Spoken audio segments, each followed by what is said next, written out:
آپ کسی نہ کسی سپورٹ سے ہی برسر اقتدار رہے ہیں، تو آپ کیا بات کریں گے کہ جناب عمران خان صاحب کو 2018 کے بعد جو ہے سوچا سمجھا منصوبہ تھا، پھر 2018 کے بعد 2022 ایک اور سوچا سمجھا منصوبہ ہوا جس میں ان کی چھٹی کرائی گئی، آپ کو لایا گیا۔ اس سے پہلے 2013 سے 2018 تک جو وہ تھا سلسلہ،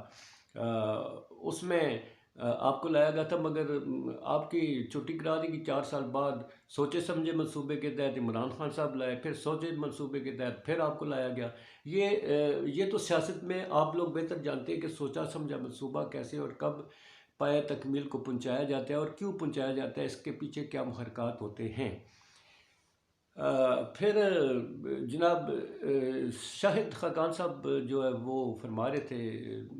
کسی وہ چینل پہ کہ اس سے پہلے جو بھی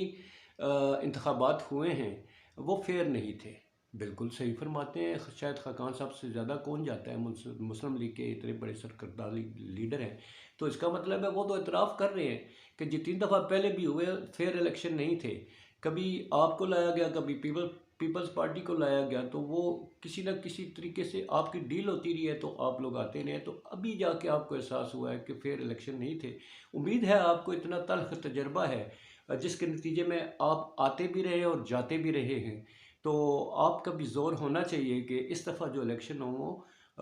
فیئر، فری اور بالکل ٹرانسپیرنٹ قسم کے ہوں، جس میں کسی پارٹی کو کسی پہ اعتراض نہ ہو۔ آپ کو یاد ہوگا کہ عمران خان صاحب نے 4 حلقے جو ہے وہ کھلوانے کا مطالبہ کیا تھا، جس نے آپ کو پورے دور اقتدار میں نہیں کھلوایا تھا۔ بالآخر آپ کو جانا پڑ گیا، 5 سال پورے کیے بغیر ہی آپ چلے گئے۔ زرداری صاحب نے 5 سال پورے کیے تھے، مشرف صاحب کے بعد وہ آئے اور انہوں نے 5 سال پورے کیے، وہ بھی عدالتیں انہیں کھینچتی نہیں ہیں، گھسیٹتی نہیں ہیں۔ اس دوران جو ہے تو ایم کیو ایم جو ہے وہ چونکہ ہر کسی کی مجبوری، جیسے اب بھی مجبوری بنی ہوئی ہے ایم کیو ایم وہ واحد جماعت ہے جو ہر دور میں اپنے مطلب کے لیے، اپنے وسیع تر مفاد کے لیے کسی نہ کسی کو کندہ فراہم کر دیتی ہے۔ 5 سال کے دور میں کتنی دفعہ بلیک میل ہوتی رہی پیپلز پارٹی، جناب ہم ابھی جا رہے ہیں، ایم کیو ایم والے کہتے ہیں ہم ابھی چھوڑ رہے ہیں، مگر پھر جو ہے ڈیل ہو جاتی تھی لے دے کے، پھر وہ بیٹھ جاتے رہے ہیں۔ تو سیاسی لوگوں کی یہ مجبوری ہوتی ہے، اقتدار کے لیے کسی نہ کسی کو ساتھ بلانا پڑتا ہے،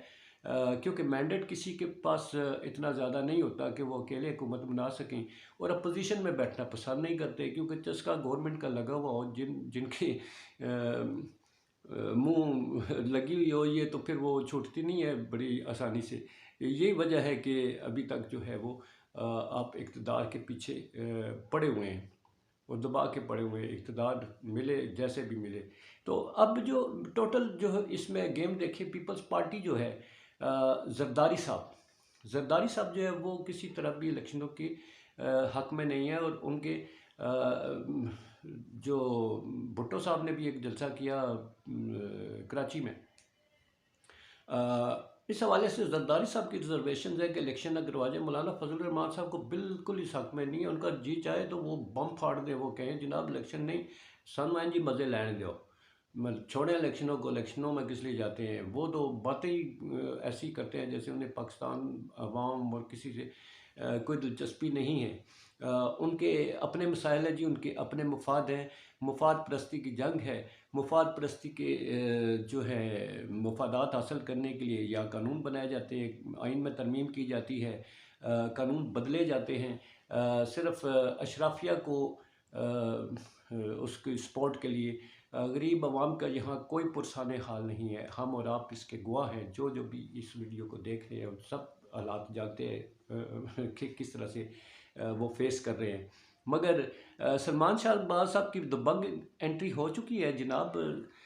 ظاہر ہے یہ تو ملک ہے جی، مزے کرنے ہوتے ہیں تو آ جاتے ہیں، نہیں مزے ملتے تو واپس چلے جاتے ہیں، قانون اپنا، وطن اپنا، پھر سارا کچھ 5 انگلیاں گھی میں۔ تو اس سے سوال یہ پیدا ہوتا ہے کہ اتنا عرصہ کیوں نہیں رہے، عدالتوں کو فیس نہیں کرتے۔ نواز شریف صاحب اب بھی نہیں آ رہے، مریم صاحب اب بلا وجہ باہر بیٹھی ہوئی ہیں، ان کو اس وقت کوئی یہاں پر ان کی وہ خطرہ نہیں ہے، کیسز کوئی نہیں ہے، پاسپورٹ مل گیا وہ چلے گئے، مگر عوام سے دور رہتے ہیں، جیسا کہ میں نے بتایا کہ ٹریبیون تھا غالباً، پہلے میں کسی ویلاگ میں ذکر کیا تھا اس اخبار کا کہ مریم صاحبہ کو باہر کیوں بلایا گیا، تو اس میں انہوں نے ذکر کیا تھا کہ نواز شریف صاحب نے فوری طور پر جو ہے شہباز شریف صاحب کو کہا ہے کہ ان کا پاسپورٹ واپس کروایا جائے، فوری طور پہ انہیں بھیجا جائے۔ اور کیوں بلوایا گیا تھا؟ وجہ یہ تھی کہ پاکستان میں جو سیاسی ہلچل عمران خان صاحب کی وجہ سے ہے، اور ہو سکتا ہے الیکشن ہو یا کسی طرح سے اور ایسے حالات بنے کہ مریم صاحبہ ہو سکتا ہے پھنس جائیں، تو اس لیے انہیں باہر بھیجا جائے، تو وہ باہر چلی گئی تھی۔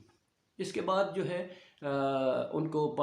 وہ پاسپورٹ جو واپس نہیں کیا جا رہا تھا، اور بینچ بنا ٹوٹا، اور ججوں نے اس کو کیس سننے سے انکار کر دیا، مگر بعد میں ماہر ہے اپنے حالات کو اپنے حق میں کرنے کے لیے پھر ایسے حالات بنائے گئے، بینچ جو ہے نیا تشکیل آیا، انہوں نے سنا اور باضابطہ طریقے سے ان کو پاسپورٹ ہینڈ اوور کر دیا۔ جیسا کہ یہ مقدمات نیب اور یہ سارا کچھ جتنے بھی ہے وہ سارے باضابطہ طریقے سے بری ہو گئے۔ سلمان شہباز بھی انشاءاللہ اللہ نے چاہا تو وہ بھی جناب باضابطہ بری ہو جائیں گے، کیونکہ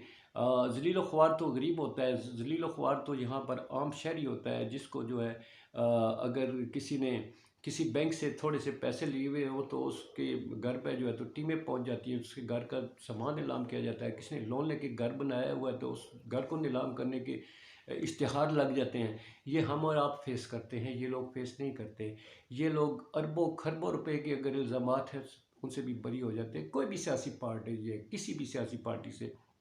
آپ کا